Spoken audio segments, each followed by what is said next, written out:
Shalom, salam sejahtera untuk kita sekalian.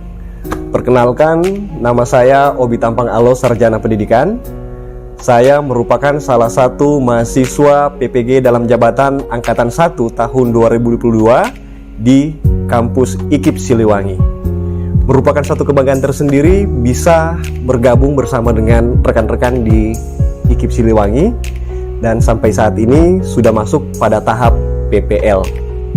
Sehari-hari saya mengajar di SMA YPK 2 Biak sebagai guru bahasa Indonesia. Saat ini saya akan menampilkan video proses belajar mengajar sekaitan dengan tugas PPL yang telah diberikan sebelumnya. Dan materi yang saya angkat adalah materi menulis teks laporan hasil observasi. Berikut videonya.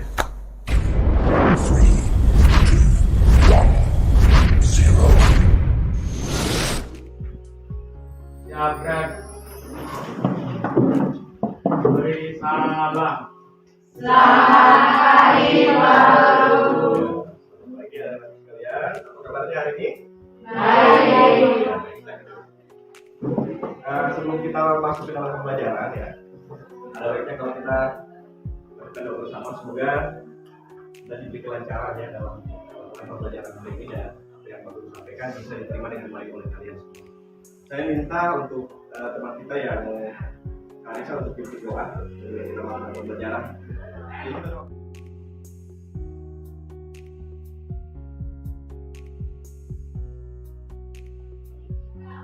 Pak Guru akan menyampaikan kepada kalian ya mengenai apa yang menjadi tujuan pembelajaran kita pada hari ini. Jadi saat ini kita akan mempelajari tentang teks laporan hasil observasi. Nah, Pak Guru mau tanya dulu, kira-kira dalam kehidupan kalian sehari-hari ada tidak kegiatan-kegiatan yang kalian lakukan yang berkaitan dengan pengamatan? Ada tidak? Atau kalian mungkin pernah mengamati sesuatu, terus kamu laporkan ke orang tuanya? Pernah ya? Coba Derajat kasih contoh seperti apa Derajat?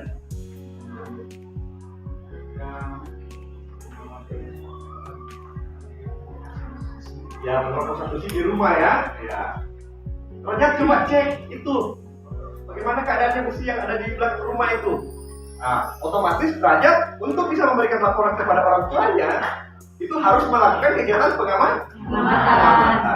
Jadi sudah paham sekarang ya, observasi itu apa? Jadi kalau dikatakan observasi berarti adalah pengamatan. Nah, Pak Guru berharap setelah kalian mengikuti pembelajaran hari ini, ya Pak Guru menginginkan kalian mampu menelusuri atau mampu menganalisis struktur dari teks laporan hasil observasi. Selain itu, kalian juga mampu mengidentifikasi kaidah kebahasaan dari teks laporan hasil observasi. Dan nanti dari struktur dan kaidah kebahasaannya ini, kalian mampu menyusun teks laporan hasil observasi. Nah, kita akan menyimak sebuah video pembelajaran ya. Nanti Pak Guru akan menayangkan sebuah video. Tapi sebelumnya kita bagi kelompok dulu ya. Pak Guru akan membagi kelompok kepada kalian.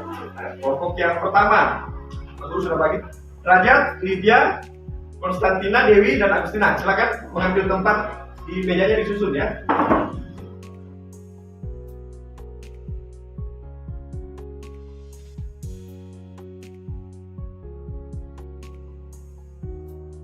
Semuanya sudah siap ya untuk menyaksikan tayangan video mengenai teks laporan hasil observasi. Jadi di dalam video ini nanti ada teks laporan hasil observasi yang berjudul pohon pisang. Kalian dengarkan baik-baik dan nanti tentu kita akan mengupayakan ya untuk mencari struktur dan kaidah kebahasaannya.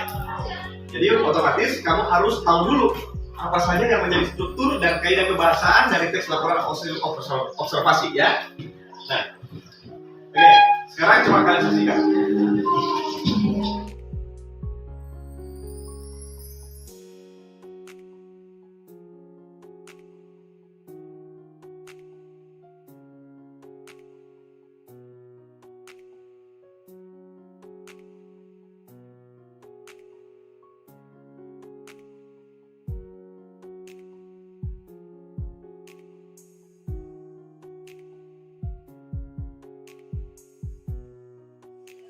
Ya, ternyata ada banyak informasi yang kita bisa dapatkan dari teks laporan tersebut ya. Dan itu dilakukan oleh orang lain dan dilaporkan kepada kita sebagai pembaca. Sehingga kita bisa memperoleh informasi sesuai yang kalian butuhkan. Dan itulah pentingnya ya, kita berliterasi ya. Bisa membaca dari buku, bisa menyaksikan video, supaya kalian bisa menemukan banyak sekali informasi, apalagi informasi-informasi yang kalian butuhkan tentunya ya, sebagai siswa. Sekarang di hadapan kalian ini kan ada buku ya, ada buku dan juga ada gadget yang diizinkan kali ini untuk bisa menelusuri atau mengamati, menganalisis, mencari tahu, mengidentifikasi apa sih yang menjadi struktur dari teks negosiasi dan apa kaidah kebahasaan dari teks negosiasi. Silakan berdiskusi, manfaatkan media yang ada di hadapan kalian untuk menemukan informasi tersebut ya. Silakan.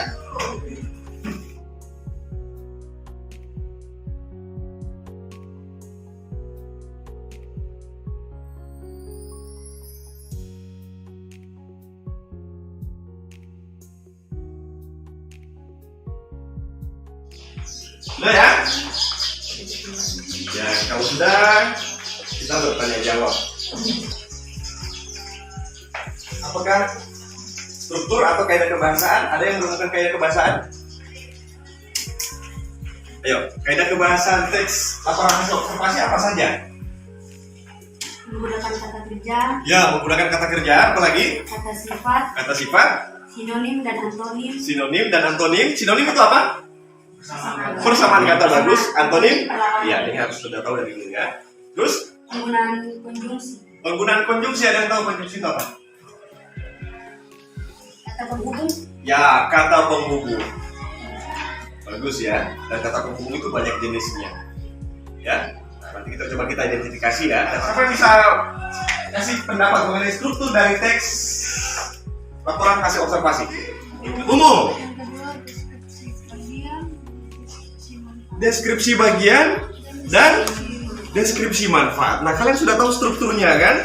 Jadi Pak Guru harap nanti kalau setelah tahu strukturnya, pada saat kamu membaca sebuah teks laporan hasil observasi, kamu mampu mengidentifikasi ya, mana bagian definisi umumnya, mana bagian deskripsi bagiannya. Sekarang Pak Guru kasih kesempatan kalian untuk bertanya. Siapa yang mau bertanya seputar materi kita hari ini? Ada yang mau bertanya tidak? Ya, silakan. Tanya kan di dalam kaidah kebahasaan kan ada penggunaan kalimat kompleks dan sifat. Itu maksudnya Dengan menggunakan kata penghubung ya. Ini berbanding terbalik dengan kalimat simplex. Kalau kalimat simplex itu ya satu kalimat saja, tidak menggunakan kata penghubung. Ya, paham ya? Ya. Ada lagi yang mau bertanya? Silakan. Ya, silakan, Raja. Ya, kira-kira apa manfaat kalimat deskripsi? Kenapa sih dia mesti ada di dalam kalimat, di dalam teks laporan observasi? Begitu maksudnya Derajat ya? Bagus, Derajat. Itu pertanyaan yang bagus ya. Kenapa sih mesti deskripsi ini menjadi ciri dari kebahasaan dari laporan teks laporan observasi? Karena kita harus mendeskripsikan atau menggambarkan kepada orang yang akan membaca laporan kita seputar apa yang kita amati tuh. Ya tidak? Ya. Misalnya, kalian disuruh mengamati warna suatu benda. Otomatis kamu harus menggambarkan kepada orang lain menggunakan kalimat deskripsi. Benda itu berwarna biru, ukurannya sekian. Nah, sampai di sini paham ya? Ya, kalau memang kalian sudah paham, coba kita mengerjakan lembar kerja yang Pak Guru sudah bagikan tadi ya di mejanya masing-masing.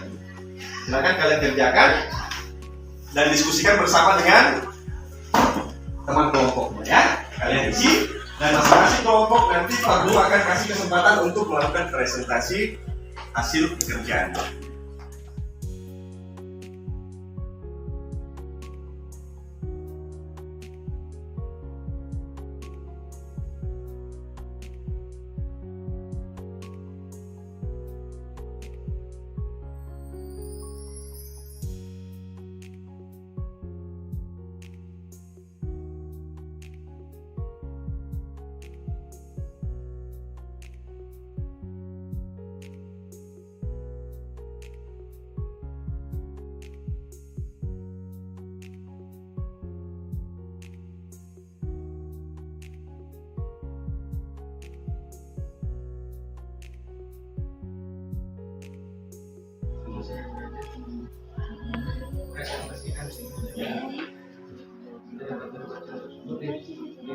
itu pohon pisang atau merupakan tumbuhan berbentuk terna raksasa dengan batang semu yang permukaannya Oke, bagus. Sekarang bagian deskripsi bagiannya. Mulai dari yang mana? bagian itu dari tanaman ini sanggup tumbuh di tanah yang cukup baik pada Oke. kawasan yang Bagian deskripsi manfaatnya.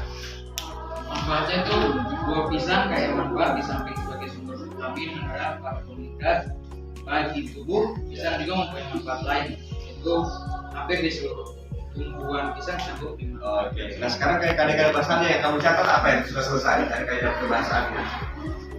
Ada kebahasaannya benda Ya. itu ada tumbuh pisang, batang Betul. pisang, tumbuhan, daun pisang dan buah pisang. Oke.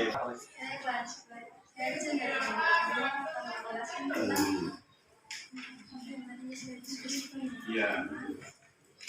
Analisis struktur kebahasaan teks laporan siapa sih yang berjudul pohon pisang. Struktur definisi umum pohon pisang adalah jenis tumbuhan yang tidak berkayu dan umumnya pohon pisang hanya mampu tumbuh setinggi 2 meter. Oh. Namun ada juga yang lebih tinggi sedikit. Itu di bagian apanya? Deskripsi bagiannya. Definisi umum ya. Nah, deskripsi bagian. Bagian dari pohon pisang adalah substitusi manfaatnya bagian kedua sama menggunakan pisang bisa dikonsumsi secara langsung atau dimasak. Bahasannya akar benda Ya, sangat ready. rasa bunga pisang daun bunga pisang konsumsi adapun sebagai Bagus. Ya. Lagi? Yang terakhir?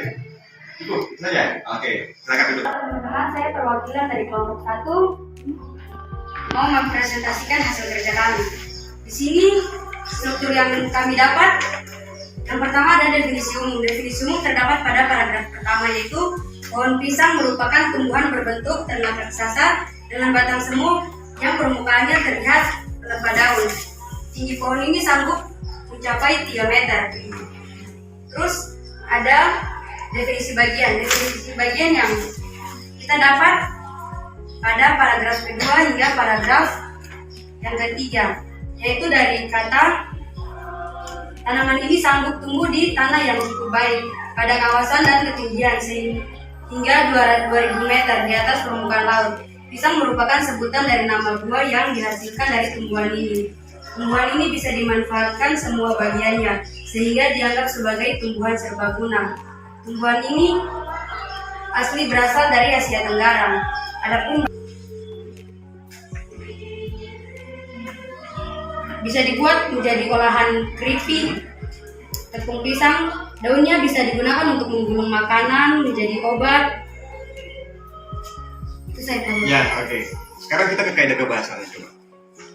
Kaidah kebahasannya yang pertama ada kata benda. Kata benda yang kita dapat ada batang, daun, tanah, bunga. Yang kedua ada rasa verbal yang kita dapat mencapai dan dimakan. Yang ketiga ada kata penghubung atau konjungsi. Yang kita dapat ada hingga, adapun, dan tetapi. Oke, bagus, tepuk tangan Sekian dulu. dari saya, terima kasih. Tepuk tangan. Kayaknya cukup ya untuk pembelajaran kita hari ini, dan sekedar informasi buat kalian bahwa di pertemuan berikutnya kita akan mempelajari mengenai langkah-langkah ya dalam menyusun teks laporan hasil observasi. Ya, perlu berharap pembelajaran ini bisa lebih bermanfaat buat kalian ya.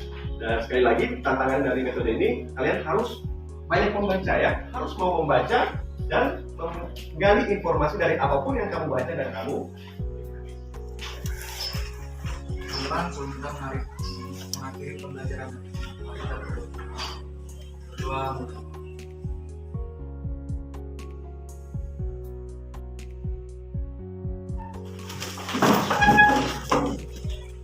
Beri salam. Terima kasih Pak Guru. Yang penting ya, terima kasih. Tangan dulu.